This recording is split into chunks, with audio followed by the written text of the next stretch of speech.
Hi, I'm Femi OK, and you're in the stream. Today, hundreds of thousands of Syrians are suffering from sickness and starvation under sieges imposed by both the government and rebel groups. We look at the challenges of delivering humanitarian aid inside Syria.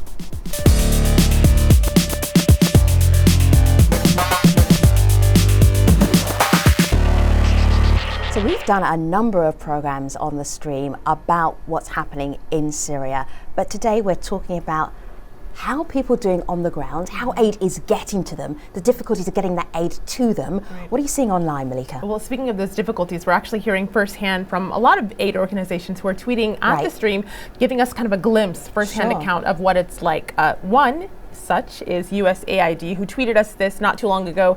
It's widespread, speaking of the scope. There are 3.5 million people in hard-to-reach areas in Syria, including 220,000 in besieged areas. We'll get into all of that in today's show. We can't do it without you. Your questions, your comments. Tweet us with hashtag AJStream. And joining us in this conversation here in the studio, Jemana Kaddour. And Jemana is the co-founder of Syria Relief and Development. That's a non-profit humanitarian organization operating in Syria and Jordan. Jemana, it's great to have you here in the stream. Thank you for having me. And we'll hear more from you in just a moment. My name is Zahid Amanullah, and I'm Chief Media Officer at Unitas Communications in London, and I'm on the stream.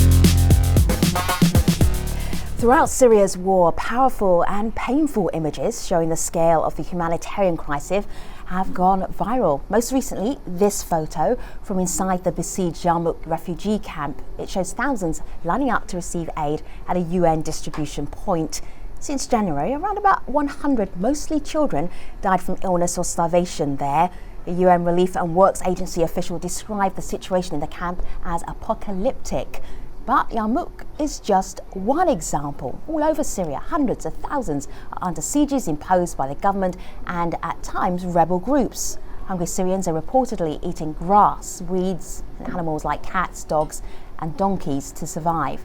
Humanitarian convoys have come under attack, slowing down, sometimes even stopping the delivery of some very basic goods to trapped civilians. So today we want to find out what obstacles stand in the way of delivering humanitarian aid inside Syria and how they can be overcome. So to help us talk about this, we're also joined by Christopher Gunnis. He's a UN Relief and Works Agency spokesman, and Nabi Boulos is a journalist and special correspondent for the Los Angeles Times. Nabi has been inside Syria a number of times over the last 10 months. So it's great to have you all here in the stream. Let me start though with Christopher from UNRWA. Christopher, if you're looking at Syria and the needs of the people who are suffering right now, what are we talking about? What do they need?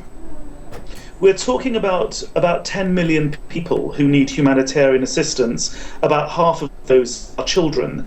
These are people who've been living in besieged areas. There are 12 refugee camps where there are Palestinians, but also ordinary civilians. Let's talk about Yarmouk, which has been in the news, and thank you for showing that extraordinarily iconic image of tens of thousands of people. They've been besieged for months. We have reports of women dying in childbirth because of a lack of medical assistance. We have widespread reports of children with malnutrition, infants, women eating animal feed, spices mixed in unclean water. All of this in the capital city of a UN member state in the 20th century. It is a moral outrage that this conflict of choice has been allowed to continue for 3 long years. The people of Syria, the ordinary civilians in Syria, are suffering profound and tragic situations. This must stop. The Security Council must unite. The humanitarian community is desperately crying out to those people around the horseshoe table in New York, saying, enough is enough. This madness must stop. Jemana, I see you nodding. Yeah, I'd like to add on to what Christopher has so eloquently said. Just to exemplify, to give you an example, a tangible example. Last winter, we were distributing aid to a village outside of Idlib, and we had delivered Eid gifts, so holiday gifts, including toys and food and clothes. And 2 days later, the entire city was bombed. And we came to a lot of our partners and said, listen, you are major international organizations. You have to do something to push to end this crisis. We can distribute for years if we have to, but we can't do it. Everything we were doing can be destroyed in a matter of seconds with one bomb. It's a waste of human life. Go ahead, Christopher.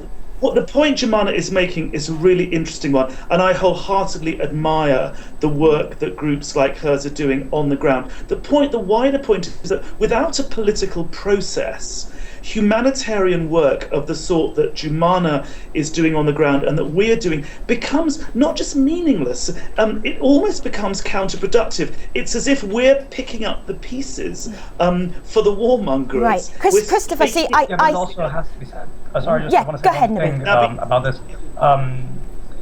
I would possibly argue that perhaps the macro level negotiations that we've seen in Geneva 1 and 2, maybe that's not the solution. Perhaps the solution lies in these many localized ceasefires that we've seen in Mu'attamiyya, in Yarmouk itself, and these other places. I mean, I don't presume to know the solution, but it seems to me that those higher level efforts have largely failed. And I wonder if perhaps the solution lies in these smaller, localized negotiations. Right. It seems to be going somewhere. So listen, guys. I hear the framework. I hear what you're saying to me. But this is really what's critical. We can have this political conversation, and we've had it. And I hear exactly what you're saying. I hear what's undercutting the work that you're doing, which is Jemana was saying. You distribute gifts, next day it's bombed. I hear that. But right now, I don't have anyone in this conversation to have that political conversation. So I do want to get back to your work, because even though you get bombed the next day, you still go back, right, Jemana? You have to. I mean, you have to go back because millions of people are depending on you to do it. All right. I mean, our organization, we're fortunate in that we don't need the Syrian government's approval to be able to go in and out.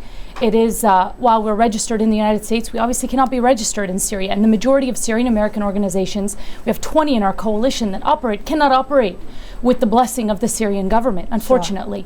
Sure. And what we've tried to do is hire Syrians on the ground to be able to do this humanitarian work. One, we're able to provide them with a paycheck that they can then use to buy food for their families and their extended families and their neighborhoods, which is great.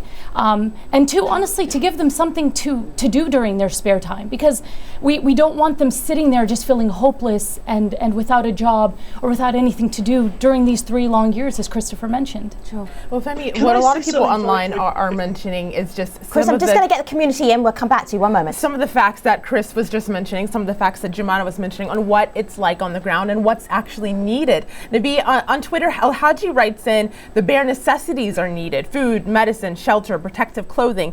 But on the other hand, someone else tweets in, Abdullah Wahab says, Syria doesn't suffer from famine. Food and water is available. The problem is the military putting towns under siege. So as mentioned in the intro to this show, Nabi, you've been to Syria several times, a couple of times over the past few months. Describe to us what you've seen. Well, I mean, we were lucky enough to go to Homs, old Homs, I suppose, and seeing the different stages of the conflict there, also in Yarmouk as well. And, I mean, the way I've always described it is that it's almost like Stalingrad, or at least what I imagine Stalingrad to have been in World War II. And for example, Yarmouk, we were going through the camp, going through sniper alleys, effectively through the walls of different buildings. The destruction was widespread and horrific. In Old Homs as well, that area was leveled. I mean, I've been using the word decimated, but I meant it in the literal sense of the word, to say that only 1 in 10 buildings were actually standing. The rest were really just piles of rubble. It was horrific in terms of the destruction, and I mean, as Chris was saying, it all seems so unnecessary, I have to say, and that's been the main feeling. And I mean, now after all this time, the sense that you get is that really people are just tired and exhausted, even beyond the humanitarian toll that it's taken. Syria, which is a rich country in terms of its resources, can't do anything about them, and now the country, I mean the people in that country are just so tired and so exhausted of this war. They want it to end in any possible way. Sure. Chris, I know you wanted to jump back in. Go ahead.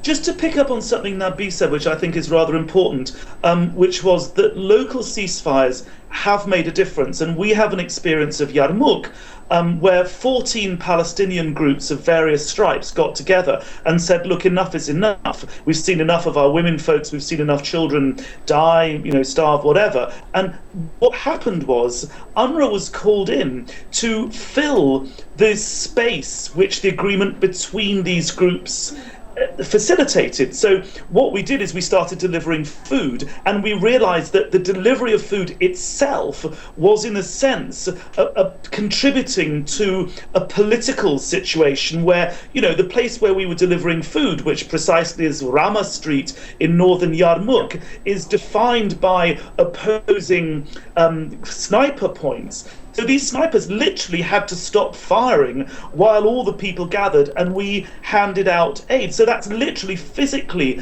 an example of where a humanitarian act has profound strategic and political implications. And as Nabi says, maybe what we should be thinking of is these local ceasefires with humanitarian work underpinning what's perhaps possible politically. And maybe that's where we should start, because, as Mr. Brahimi and others admit themselves openly, where is the Geneva process, Geneva 1, Geneva 2, who knows, Geneva 3 and 4, actually going to lead? But Jumana, a lot of people, Nabi, I just want to jump in here with this, because a lot of people are saying the biggest problem to all the things that you guys are mentioning is access. So Jumana, USAID tweeted us saying the single limiting factor to providing aid is safe and regular access. We also got a tweet from Dina just 2 minutes ago. She says the WFP, World Food Program, has urged parties to allow unimpeded humanitarian access. So how do you and your group, how do you get in? Well, it very much depends on which points we have access to, and the checkpoints go between the hands of extremist rebel groups, to the hands of governments, to the hands of other opposition figures and groups, and we're constantly trying to figure out which checkpoint is it safe for us to do cross-border delivery. How do you do that? Well, we talk to our team obviously on the inside that can tell where the snipers are, where people are being attacked. Right now there's only one checkpoint that's very close to Idlib in Bab el-Salami checkpoint, which is one of the only safe ones that we can access. The others closer to the eastern part of the country are under the direction of the Islamic State of Iraq and Syria, which has posed a lot of problems for the humanitarian workers. So there's constant tension between the rebel factions and the government factions that is very much impacting our humanitarian work. And that is why I think what Christopher's trying to say is that it's very hard for us to leave aside the political and do our purely humanitarian work. Every single moment of this conversation, I hear that. Yeah. Nabi, you were going to jump back in. Go ahead. There's just one thing to add to what Jumana was saying. We actually spoke to some interesting people from an organization near the Turkish border, near the Turkish-Syrian border, and they would tell us how they would have to switch up tapes depending on which checkpoint they were approaching. So, for example, they would have to put in a tape of Islamic chanting if they were approaching a checkpoint for the Islamic State of Iraq and Syria. Or, for example, they would have to stop smoking if they did that. Or, for example, if they were approaching what was known as an FSA checkpoint, they would put in patriotic, or I should say, anti-government patriotic songs. So, it's a patchwork. And the problem is that we sort of talk about these areas of influence as swaths of territory, when in fact, it's actually a Swiss cheese situation where you have points of influence for all these different groups, and they just sort of vie for control, and you have to, as an aid worker, navigate all of this. And we also heard stories from a Syrian Arab Red Crescent worker who was taking water to Deir ez-Zor from Damascus. He was taking water, and he was a Christian, and he was then sent to the Sharia court. You hear really ridiculous stories that these aid workers have been handling, and I should say that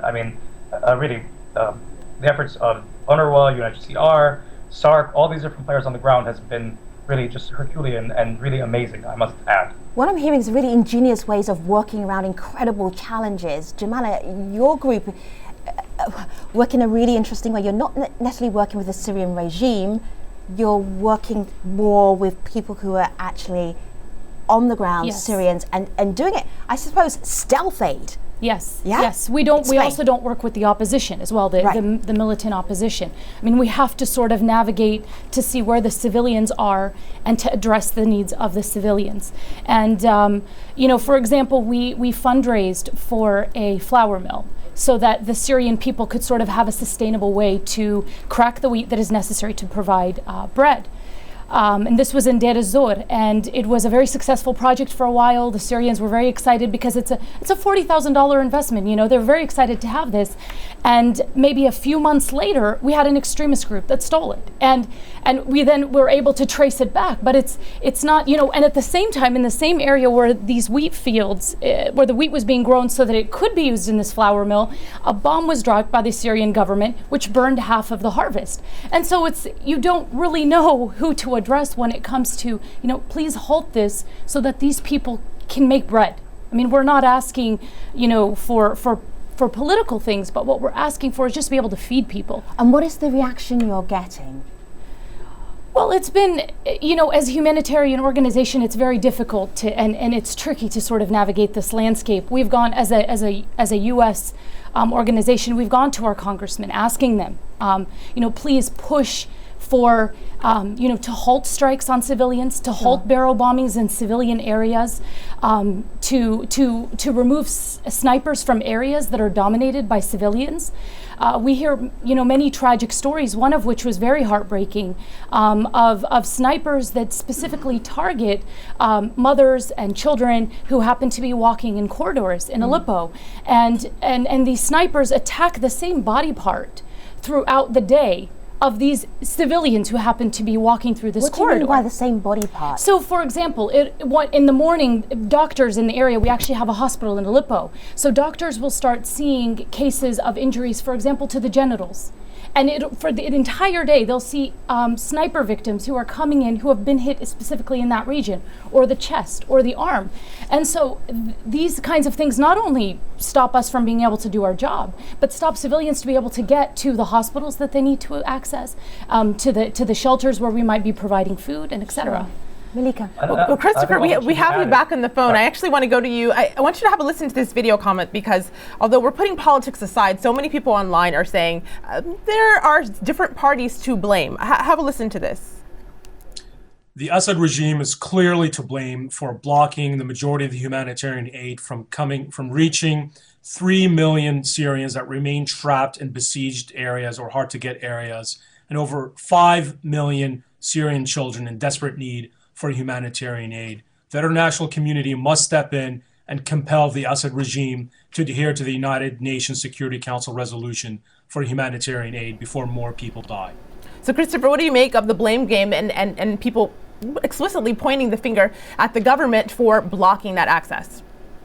Well, first of all, Sammy, if I engage in the blame game, then 18,000 people who need UNRWA's aid are less likely to get it. Point number one. Point number two, we've been working since the early 50s in UNRWA with the Syrian government to do programs, health, medicine, relief and social services, and actually they've been one of the most generous governments until this conflict started. And Nabi, you know, analysts who followed the region, you know, look at how the Palestinians are treated in other parts of the Middle East. Look at Lebanon, where they're denied jobs. Look at, you know, parts of Gaza. Look at Gaza. Look at the West Bank. If you look at the way that the Palestinians are living in Syria, or had done until this crisis started, they were actually treated very well. So let's get a sense of history. Let's not be ahistoric. Having said that, what happened in Yarmouk, for example, was in December 2012, armed opposition groups moved into the camp. The government responded, that the camp was bombarded, the camp was encircled. So yes, there has definitely been a military operation involving the Syrian army. Yes, there has been an operation involving armed rebel groups, opposition groups who've moved in the camp. And sadly, you know, tens of thousands of civilians have been caught up. Right. Now, I'm not convinced, the Security Council, and if you look at operative paragraph 7 of 2139, has made it very clear there has to be access, and if there's not access, the Secretary General reports back in 30 days from 22nd February when the resolution was passed, and then we look at further action. That's what the Security Council has talked I think about. should be said. Just one thing that just said to what Chris was saying. Yarmouk was actually the largest Palestinian refugee population, and he's right. The Palestinians there were treated far better than in most other places. And the fact is, they were very well integrated. But here's the thing. Yarmouk, as an area of Damascus, is quite strategic. And the problem is that the rebels will obviously want to take it over. I mean, this is finally a military conflict. All right, And thus, Nabi, it will have military implications. you're just talking about Yarmouk. I have to show our audience this. If you've been online and you're looking at the Syrian crisis, you probably would have spotted this back in January. Very disturbing, so I want to tell you that before I actually play it for you. This is a man who was discovered in Yarmouk camp. This is a refugee camp. He's being asked, how long has it been since you've eaten? He says, I don't know. I have no idea. Maybe I have a small piece of bread from time to time. When people see pictures like this from Yarmouk, when they hear what you've all been telling our audience, they want to know, what can we do? They hate to hear these terrible stories and then not be able to help. Well, I mean, if I can just jump in and say, the one thing that I think can be done, I would say, is that they facilitate access to these areas using these local ceasefires. I mean, I'll be honest with you, I don't think the Geneva process is going to work. I just don't. All right. So, Nabi, I'm talking about people watching this at home, at their laptops, at their office. What can they do to help? Let's be realistic. All right. I mean, clearly, money is the main driving force of this. Humanitarian aid requires funding, so they can help in that sense. Also, they can encourage their governments or whoever it is to also sort of reinforce and work on these local ceasefires. All right. Clearly, this large-level diplomatic effort has not worked. Sure. So, focus on the smaller things. And by the way, I might also add, it might be useful to stop funding all the different armed groups on the ground. And I mean this for all of them. Right. This is a major problem, and these armed groups are actually preventing access for aid workers on the ground. It's just a fact. Malika. Well, Femi, it's funny you asked that. I just got this tweet from Ish, who says, supporting the displaced is easier said than done. How do you give them a new reality? So, Jumana, not all of us can co-found an organization, an aid and development organization. What can others do?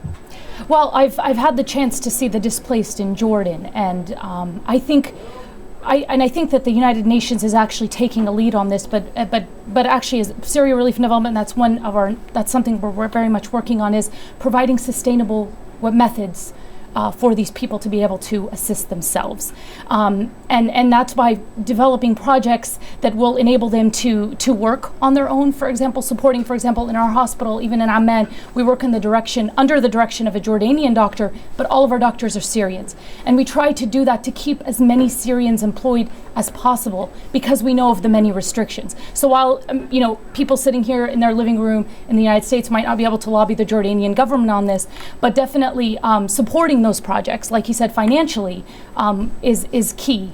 Chris, are you still with us? We lost you on one way of keeping in touch with you, and we've got you back on the phone. What can people do to help in the last minute of our show? Are you still with us? I'm sorry, Chris? could you repeat that? Yeah, with the last minute of the show, the closing moment of our show, people watching this, they're hearing the stories. What can they do to help?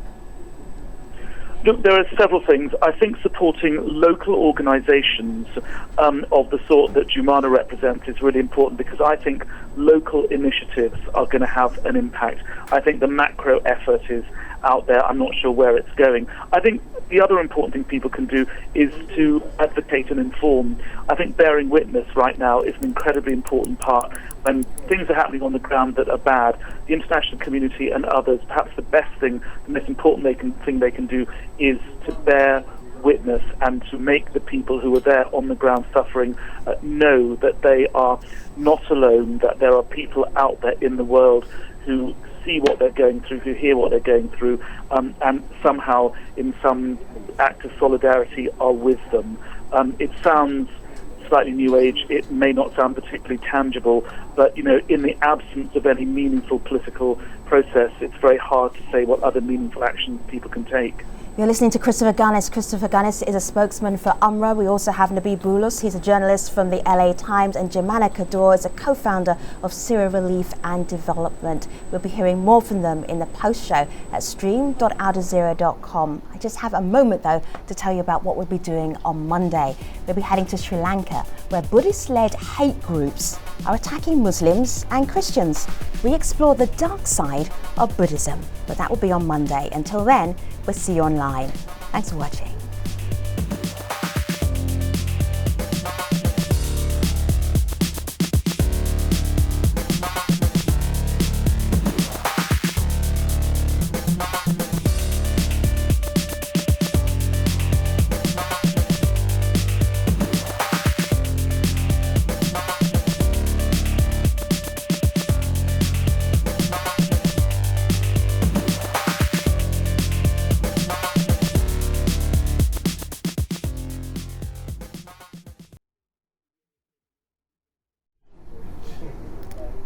Hello again, this is the Stream's online post show. We've been talking about the challenges of delivering humanitarian assistance inside Syria. Our guest, just to remind you, Jumana Kaddour of the Syria Relief and Development, Christopher Gunnis is spokesman for UNRWA, and Nabi Boulos is a journalist with the LA Times. So, we always get to this moment where you think, what? The show is done? Thankfully, we have a post show.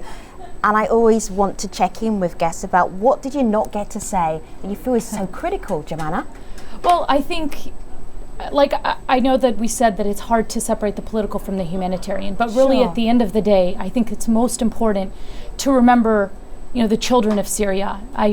The majority of my cousins, I'm the oldest cousin, and so everybody is younger than me, and I have seen so many of them, their school disrupted. Some of them couldn't go, the ones that lived in Homs who have now fled, couldn't go to school for 2 years. Their father is a cardiologist. He hoped that they would become doctors as well. And to see their education disrupted at such a young age, such a critical time, it's very heartbreaking. And not being able to deliver milk, vitamins, food to these young children in Syria who cannot properly grow in this environment.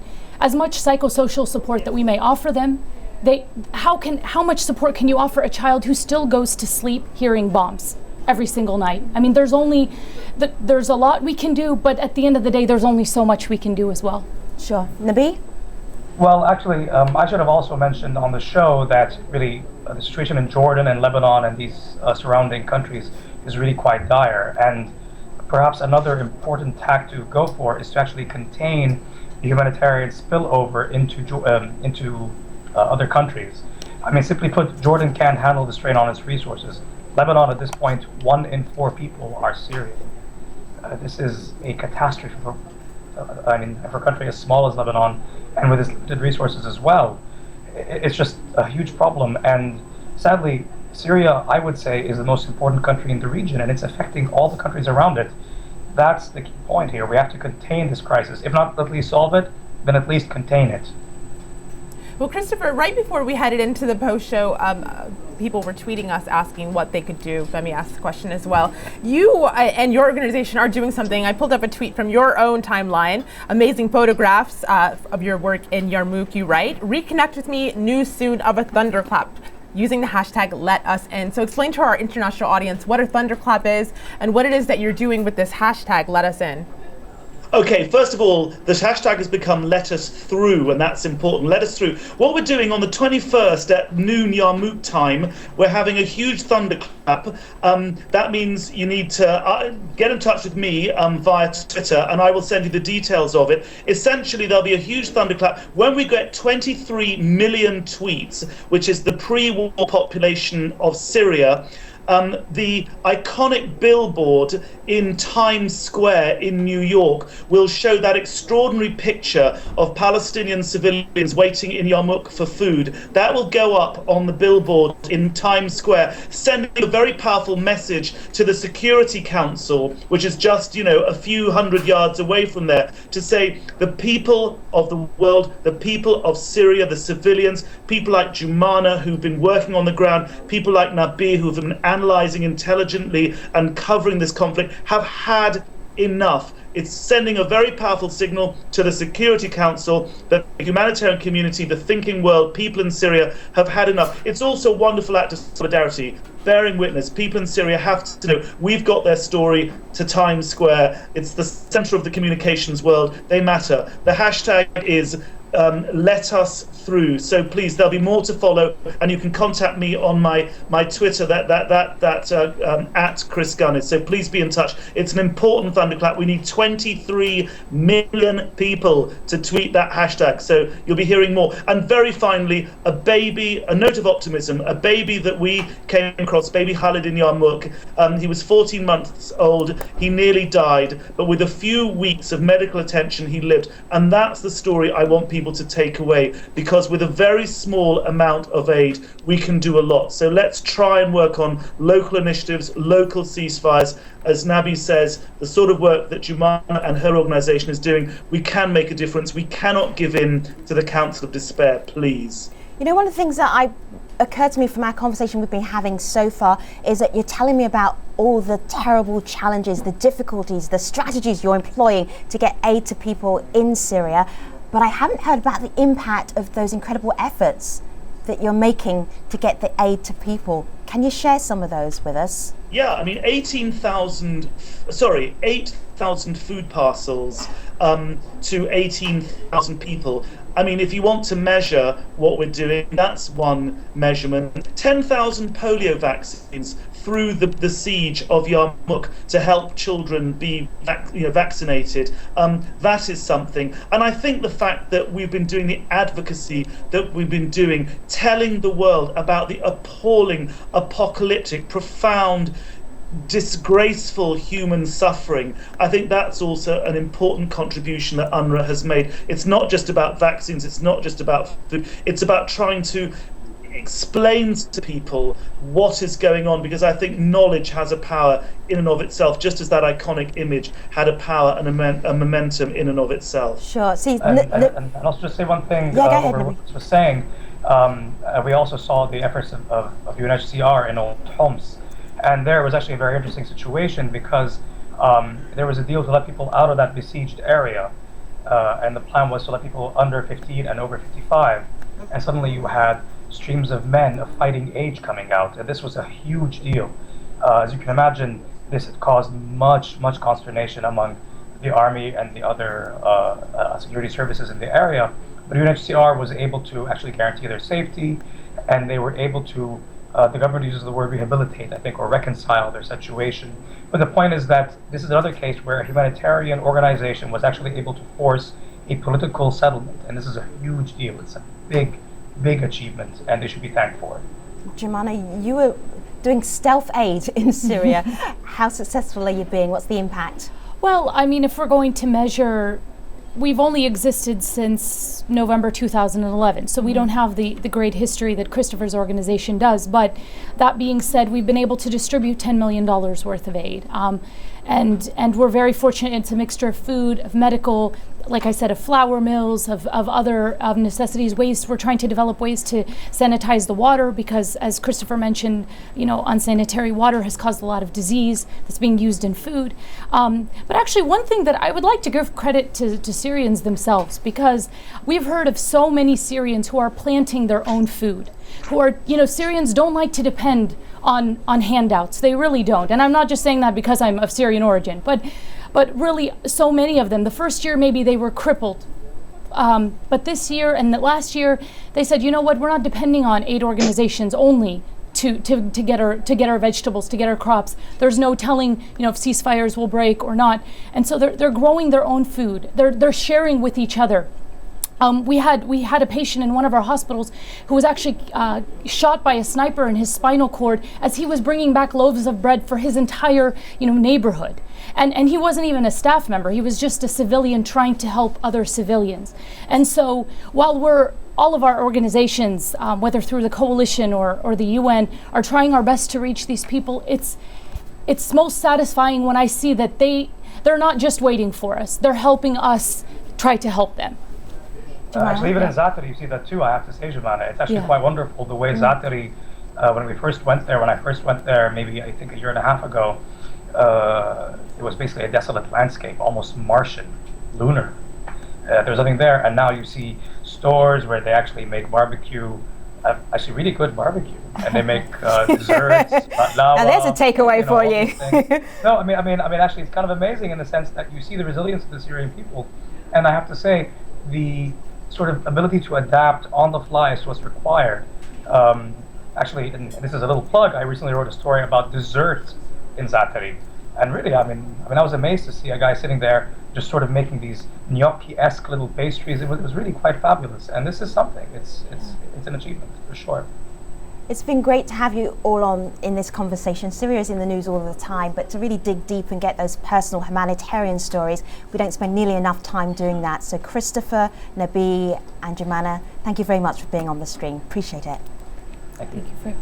Thank you. Thank you very much. So moving on to our Monday's programme, we're heading to Sri Lanka. Buddhist-led hate groups are attacking Muslims and Christians, so we want to explore the dark side of Buddhism. That is a big conversation, but for next week. See you soon. We'll see you online. Thanks a lot.